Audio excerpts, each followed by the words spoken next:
thought it was a match made in heaven, a storybook beginning. We were riding on the train, back from work. I am 27, male, and my wife is 24, female. She's an accountant and I am a lawyer. That afternoon, I just won the biggest case of my life. I was going to head home, dress up, and join my friends to celebrate. While I was on the train home, I saw a beautiful woman sitting and flipping through her phone. There were people around, and I wanted to approach her. I was beaming with confidence, still high from the court case I won for my client. I approached her and we struck a conversation. I don't remember much of what we talked about, but I remember asking her to come out that night to celebrate, and she accepted. We hit it off quickly, and 6 months later, we were walking down the aisle. We wanted to start a family quickly, and it meant a lot to us to have a child at the early stage of our marriage. So we started trying for a baby on the very first night of our marriage. 3 months later, no show. She asked me, I thought this thing was easy as being intimate, so what is wrong with us? Why haven't I conceived after everything that we have been doing? I answered, it takes one shot for others, but for some, it takes a lot of effort before it happens, so let's keep going. We tried for a year and got no result. She got worried. I wasn't perturbed because I knew it would happen when the time is right. We tried for another year and nothing happened. I said, don't worry, it takes time, but one day it will happen. We are still young and we still have time. Another year comes to pass without a show. She swung into nagging mode. She keeps nagging. She expressed fear instead of hope.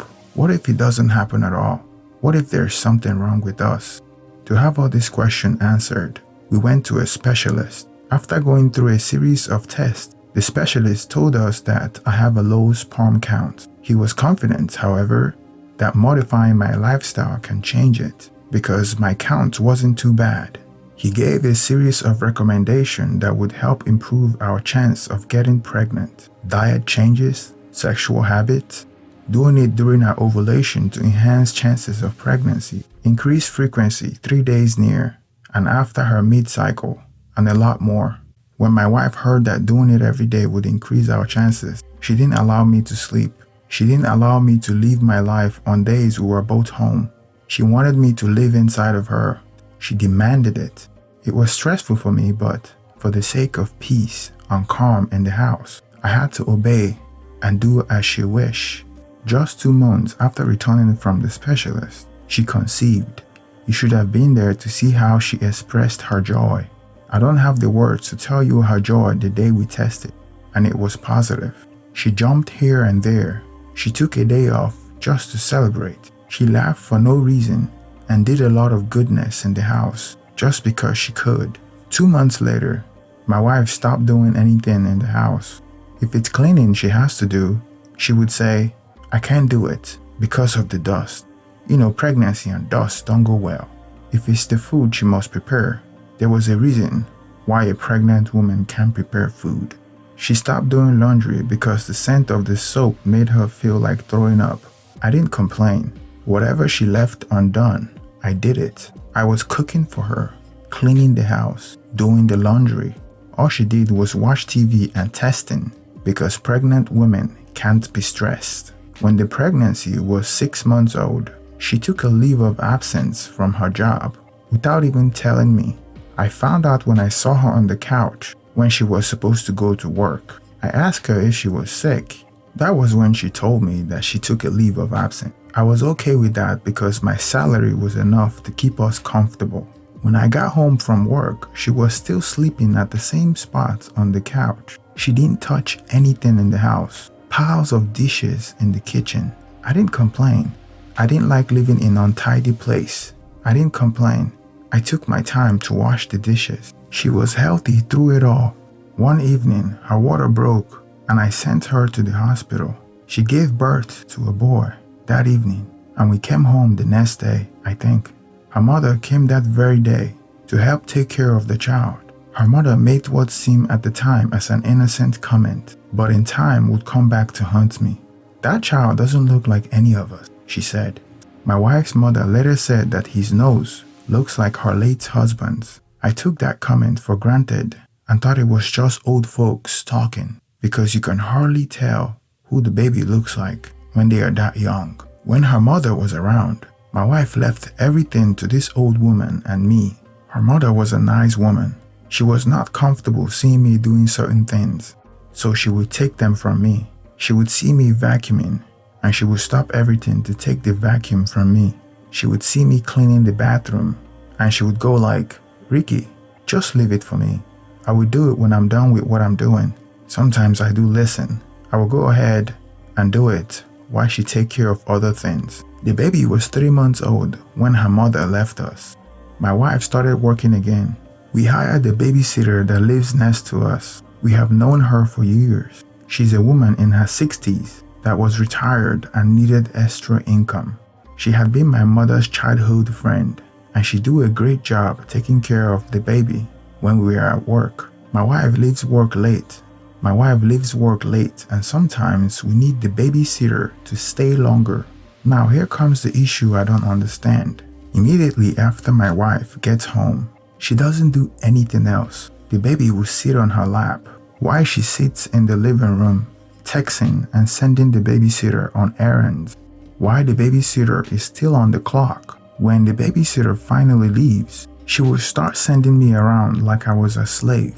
At dawn, when the baby wakes up and starts crying, she would tap me, "Wake up," and pick him up. He wants to be walked around. When the baby is on her lap during the day, she doesn't do anything.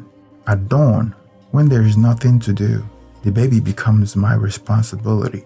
There is a point I got tired and began to complain. I told her, "Your attitude started when you were 2 months pregnant. I put up with it because of your situation. For all the times that you were pregnant, you didn't pick a pin in this house. There's a baby and now you want to leave everything to me? No, it won't work. Snap out of your holiday mood and be responsible for what you ought to be responsible for." She was lying on the bed when I said that. She got up and sat in a way that she could be my height. She said, "Are you complaining? Do you know how it feels to carry a baby for 9 months? Have you experienced it before? Do you know the pain and the stress one goes through for 9 months before the baby arrives? I have gone through all that, and you want me to add domestic chores to it? What do you do around here?" Instead of a conversation, it turns into an exchange of words. She was not ready to listen to me, and I was not ready to take what she's trying to put across. We slept without resolving anything. The next morning, I baited and left the house. She was in the house when I returned from work. Used diapers were spread around the living room, and the baby was sleeping in the coat. I asked, "Is that where you would like to keep the used diapers?" She answered, "If it bothers you, you can gather them and take them to the trash." I did. It's not my nature to watch things go wrong. The baby would be crying at night, and I would ask her, "Haven't you heard the baby crying?" She would tell me, "If it bothers you, you can make him keep quiet." She doesn't cook in the house and doesn't clean. Her answer is, "If it bothers you, then you have to do it." She will be hanging the baby around her neck all day, even when the baby is sleeping. On weekends, when I'm doing laundry, she would throw her things in and ask me to wash them for her. The annoying thing is that the baby is her excuse, only when he's not crying. Immediately when he starts crying, her solution is to give him food. If the food doesn't make him stop, she will stop attending to him. When I complain, the baby becomes my responsibility. We have talked about it. I got tired of having arguments about it, and I can't come back from work and spend most of my time taking care of the baby when I was supposed to be studying. So I decided to hire the babysitter full-time. Things seemed to be working well for some time. My wife got too comfortable with the babysitter taking care of the baby that she wouldn't even come back home early from work. It was almost as if she gave up the responsibility of being a mother to the babysitter. I don't mind paying the babysitter, but I thought as a mother, she was supposed to be present, especially when the baby is still that young. The crazy part was that she wasn't this lazy before we got married. It was as if she was waiting to get pregnant before she started showing her true colors. One day I took a day off to do some research on a case I was working on. My wife left for work and my babysitter came early as usual. I was in my home office when the babysitter walked in. It wasn't uncommon for us to share pleasantries from time to time, but this time something wasn't right because the babysitter was crying. I was concerned that something was wrong with the baby, so I asked her whether the baby was okay, and she said that the baby was good. Then I asked her what was wrong with her. Her voice was quivering. She muted something that sounds like, "I want you to know that your wife was cheating on you." I asked her again to make sure I heard her correctly. I didn't believe what she said. I asked her how she knew my wife was cheating on me. She said that she had listened to my wife on the phone, talking to her affair partner on the baby monitor. She said that she was having an affair with her coworker, and it seemed like the affair has been going on for a while. I didn't know what to do. I felt like I've been slapped on the face. I sat on the chair for a few minutes, exhausted and confused. The confusion turns to anger. I wanted to call my wife and confront her, but some communication is better done face to face. From the explanation the babysitter gave me, I have an idea who the affair partner was. My wife was fond of one of her male co-workers. She used to talk about him a lot. I haven't seen him before, but my blood was boiling to confront him. All logic went out the window when I got into my car and headed straight to her workplace. As a lawyer, I knew that everything I was about to do would be against the law, but I didn't care. I was going to drive to her work and rip the guy's head off. By the time I got to the parking lot, saner mind prevails. The time was around 10 a.m. or so when I arrived at her work. I sat on the parking lot thinking about my life and how I got it all wrong. While I was still in my car, I saw some people coming out of the building. Then I noticed my wife walking out with a male and female co-workers. I was parked in the parking lot staring at them as they walked closer. I haven't seen him before, but his face looked familiar. I couldn't figure out where I've seen him before, but I knew I haven't seen him before. Then I realized that he was the guy my wife was having an affair with. That morning, when I drove out of my house to confront my wife and her affair partner, I was ready to cause a scene, but now I am tempered and deflated. As I was driving back home, I knew my marriage was over. I called a buddy of mine that was a divorce lawyer to start getting the ball rolling. When I arrived home, the babysitter was still there. She was curious to find out what I did, and she was happy to hear that I didn't do anything crazy. I thanked her for letting me know. She asked me if I wanted her to leave, and I told her that she could stay and take care of the baby. As I was about to walk off, I turned around and asked her why she exposed my wife's affair, even though it means that she could lose her job if she finds out. She said that I was a good man, and it was difficult for her to see me getting treated this way. It was really hard to hold back tears, and I went straight to the bedroom to get myself together. When I got out of the bedroom, the babysitter was in the living room holding the baby. I felt like I needed some comfort. I went to carry the baby from the babysitter.